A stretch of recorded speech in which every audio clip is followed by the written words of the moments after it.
বান্দরবানে সাম্প্রতি বেড়েছে মোটরসাইকেল চুরি। শহরে প্রশাসনের পক্ষ থেকে নিরাপত্তা বাড়ালেও একের পর এক চুরির ঘটনায় আতঙ্কিত স্থানীয়রা। সিসিটিভি ফুটেজে চুরি করে নেয়ার দৃশ্য ও চোরেদের চেহারা শনাক্ত হলেও কাউকে গ্রেপ্তার করা হয়নি। ভুক্তভোগীরা জানান, চুরির পর বাড়ির দেয়ালে যোগাযোগ নাম্বার লিখে যান চোর। মোবাইলে যোগাযোগ করলে টাকা দাবি করেন তারা। নাম্বারে যখন কল করছি তখন ওরা আমাদেরকে বলে যে আমাদের 2টা গাড়ি ওদের কাছে আছে, আমাদের থেকে টাকা প্রথমে টাকা দাবি করে 35,000 টাকা। 35,000 টাকা দিলে তারা গাড়িটা আমাকে বুঝাই দিবে দুটোটায়। এইভাবে যদি চলতে থাকে মানুষের নিরাপত্তা কোথায়?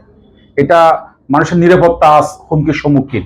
পুলিশের নিষ্ক্রিয়তা বা টহলদারিতা কমে যাওয়ার কারণে মনে হয় চুরিটা একটু বাড়ছে। টাকা পেলে হারিয়ে যাওয়া মোটরসাইকেলের খোঁজ দেয় চোর। পুকুরের পানির নিচে অথবা গহীন পাহাড় থেকে মোটরসাইকেল উদ্ধার করা হয়। অনেকে আবার টাকা দিয়েও প্রতারিত হচ্ছেন। সকালে ঘুম থেকে উঠে জানতে পারি যে আমার বাইকটা চুরি হয়ে গেছে।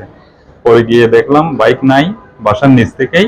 আমরা চাই সক্রিয়ভাবে পুলিশ কাজ করুক, যাতে সবাই সুন্দরভাবে থাকতে পারে। মোটরসাইকেল চুরির বিষয়ে কার্যকরী ব্যবস্থা নেওয়া হবে বলে জানালেন এই পুলিশ কর্মকর্তা। আমরা বান্দরবান সদরে আমাদের এই বিষয়ে পুলিশের নজরদারি আমরা বৃদ্ধি করেছি।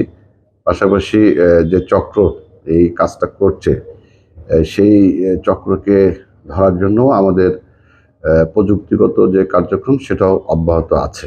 শুধু এই মাসেই শহরের বিভিন্ন এলাকা থেকে চুরি হয়েছে 17টি মোটরসাইকেল।